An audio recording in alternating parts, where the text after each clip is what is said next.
eu me pego a refletir se ainda estamos na Comissão de Constituição, Justiça e Cidadania da Câmara dos Deputados. A comissão que tem a função de fazer o controle prévio da constitucionalidade das matérias que são examinadas na Câmara dos Deputados. Eu ouço perplexo os discursos dos meus colegas que nenhum argumento jurídico, nenhum argumento constitucional apresenta quando nós fazemos o exame da constitucionalidade para votar a admissibilidade de uma mudança na Constituição do Brasil. Até estava comentando com colegas que aquela imagem que está ali no canto dessa sala, de um jurista importante do Brasil, Rui Barbosa, qualquer hora aquela imagem vai ganhar vida e sair correndo dessa sala. Tamanho os desvarios que nós somos obrigados a ouvir, como os que foram proferidos pelo deputado do PL do Pará. Presidente, o artigo 28 da Lei de Drogas é que está sendo examinado pelo Supremo Tribunal Federal. O artigo 28 da Lei de Drogas, ele é um desenvolvimento do que está previsto no inciso 80 do artigo 5º da Constituição Federal, que é a palavra do constituinte originário, daqueles homens e mulheres que foram eleitas para escrever a Constituição Federal. O que diz o artigo 5º no seu inciso 80? A lei considerará crime a posse e o porte, independentemente da quantidade de entorpecentes, drogas afins sem autorização ou em desacordo com a determinação legal ou regulamentar. Artigo 5º. Cláusula pétrea da Constituição. Núcleo do ordenamento jurídico brasileiro. Lugar de garantia dos direitos fundamentais. Faz uma remissão explícita à lei que deve estabelecer a regulamentação desta previsão escrita pelo Constituinte originário. É isso que foi feito na Lei de Drogas em 2006. Mas a Lei de Drogas, no seu artigo 28, sobretudo, deixa uma zona cinza. Não define o que separa usuário de traficante. E o que o Supremo Tribunal Federal faz, nesse instante, ao examinar a constitucionalidade do artigo 28, é estabelecer essa distinção.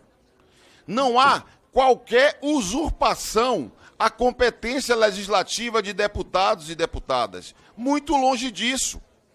Há um esforço de interpretação do texto legal que vai dar melhores condições, inclusive, para que o Estado possa agir.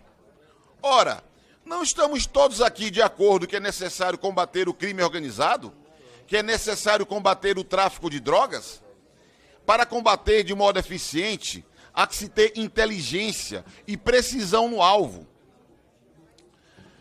Quando nós falamos, aliás, um deputado há pouco olhou para um jovem que legitimamente vem a esse parlamento expressar sua opinião como cidadão e tenta estereotipar esse jovem.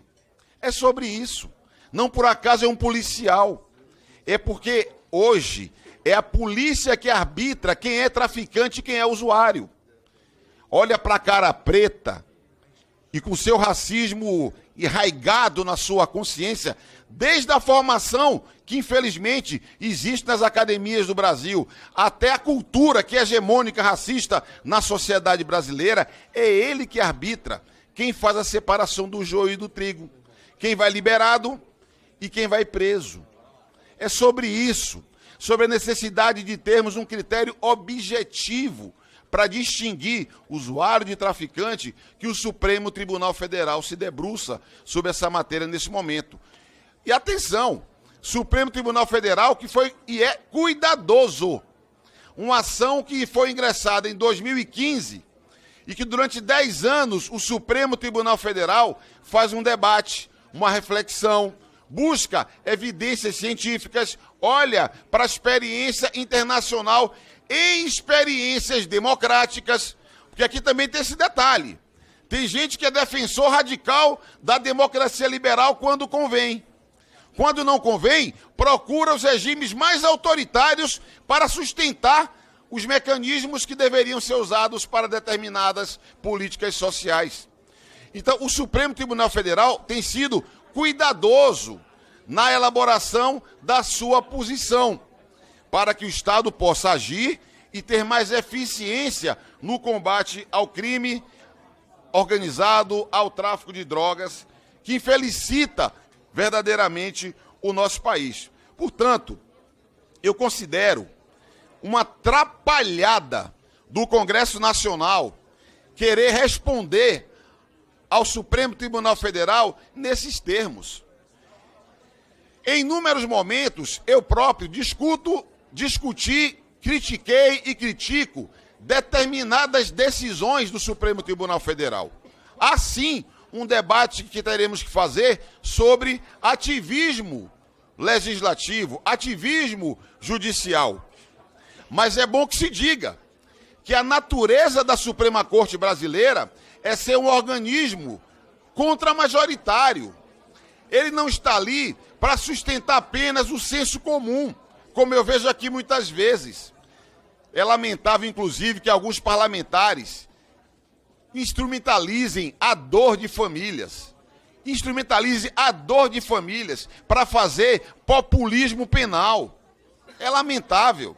É evidente que todas as famílias sofrem quando você tem um dos seus dependente químico e com todas as consequências que essa dependência pode produzir. Mas o que se precisa fazer é estruturar políticas públicas que protejam a nossa adolescência, proteja a nossa juventude, proteja toda a nossa sociedade. Políticas públicas que enfrente a dependência química com mecanismos para redução de danos e para libertar essas pessoas. E não vai ser com populismo penal que nós vamos alcançar qualquer resultado.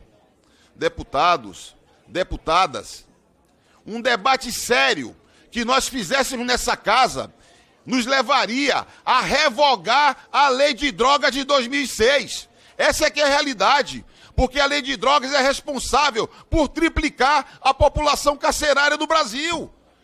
A quantidade de jovens da periferia, meninos, pretos, pobres, que são enclausurados e que ficam condenados a servir como soldado do tráfico, do crime organizado, está a olhos vistos. Hoje, o que mais se vê é uma nova fase. É o crescimento de mulheres que, pelos mesmos motivos, avançam na superlotação de cadeias do Brasil. Essa é a realidade que nós vivemos. Basta olhar os dados do sistema penitenciário. Ô, presidente. É demagogia. Presidente, por gentileza, peço para retirar. Pessoas que estão aqui dentro estão ofendendo parlamentares. Presidente, pelo amor de Deus, eu tô ofendendo quem, aqui... presidente? Pessoal, vamos manter a ordem. Vamos respeitar o tempo depois da fala dele, se tiver algo ofensivo, aí a gente retira a data. Retoma a palavra e o tempo. Ao final da fala do deputado, aí eu passo a palavra se tiver alguma coisa para retirar. Mas vamos respeitar o tempo de fala dos deputados. Presidente, olha. Presidente, eu ouvi tanto absurdo aqui, silenciosamente. Eu rogo aos colegas que respeitem a fala, ainda que seja divergente das posições que os colegas venham a defender. Então, presidente... o ruído está aqui no plenário, o ruído não está na lateral.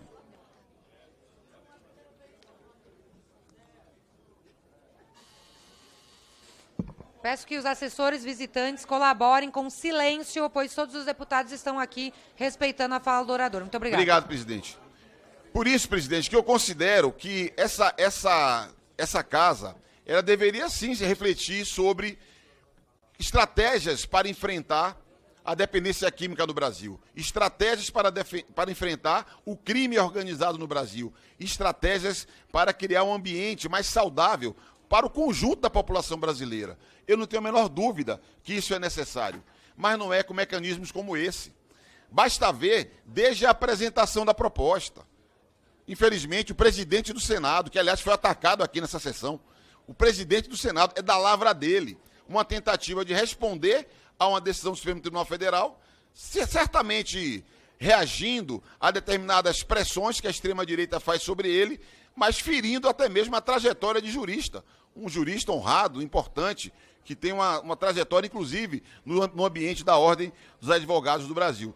Por isso, presidente, eu acredito que uma discussão séria, ela não passaria por incluir esse inciso 80. Não justifica acrescentar no rol dos direitos fundamentais, das garantias fundamentais, incluir algo que vai contra a lógica dos direitos fundamentais. Então, a inclusão proposta pelo relator, proposta pela PEC, esse inciso, incluído no artigo 5º, fere a lógica do artigo 5º. Fere, inclusive, um dos princípios constitucionais que serve para a visão sistêmica do nosso ordenamento jurídico, que é o princípio da proporcionalidade. Nós poderíamos inadmitir essa PEC, nós deveríamos inadmitir essa PEC por ferir um princípio constitucional da proporcionalidade e violar, inclusive, como disse no início, o que projetou o Constituinte originário, uma vez que as cláusulas pétreas elas devem ser preservadas. E as garantias cabe a sua extensão. É isso que nós aprendemos nas lições preliminares de direito constitucional. E o que vemos aqui é o inverso, é o mecanismo restritivo de algumas previsões da nossa Constituição. Por isso, presidente, que eu espero que, ao final, nós possamos rejeitar o parecer apresentado pelo deputado Ricardo Salles. Eu protocolei um voto em separado e, nesse voto, eu sustento mais razões para inadmitir essa proposta de emenda à Constituição. Ela, na minha visão, consolida uma marcha da insensatez. O que se vê no Congresso Brasileiro hoje é uma atuação parlamentar com o único objetivo de caçar cliques, caçar likes, crescer na rede, lacrar, e um parlamento que está de costas para verdadeiros problemas que impactam na vida da nossa população. Claro que cada um aqui fala do seu ponto de vista. Eu falo do meu. Eu sou um deputado negro que veio da periferia de uma cidade pobre e sabe que metade dos seus amigos de infância foram presos. Outros tantos foram mortos pela polícia. E em função de políticas como essas que se tenta implantar aqui, de políticas como a lei de drogas faz, e, sobretudo, por não diferenciar usuário de traficante, não combater o crime organizado e não estruturar políticas públicas. Políticas públicas no campo da saúde, sim, da saúde para superar a dependência. E também sustentar políticas públicas para garantir cidadania, garantir direitos, garantir escola de qualidade para todo mundo, permitir formação para o trabalho, permitir trabalho. A nossa juventude precisa de chance, de oportunidade, de respeito, de tolerância. Nós deveríamos era aplaudir um jovem que vem até o parlamento do seu país reivindicar e defender o seu ponto de vista, não tentar intimidá-lo. Essa é que deveria ser a nossa atitude, daqueles que defendem a formação cidadã. Por isso, presidente, que eu quero pedir a cada um dos meus colegas, cada um dos deputados, das deputadas, que faça o exame da sua consciência, que assumam que o papel dessa comissão é discutir controle prévio de constitucionalidade. E acrescentar esse inciso pode violar a nossa Constituição, pode violar o princípio da proporcionalidade. restringe o artigo 5º da Constituição, que, insisto, prevê as garantias fundamentais e nos é permitido, como constituintes derivados, estender os direitos ali estabelecidos, não restringi-los.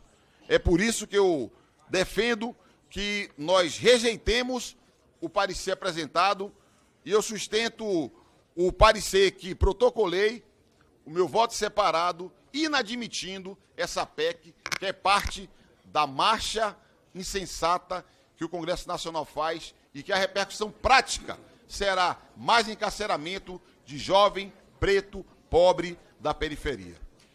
Com a palavra...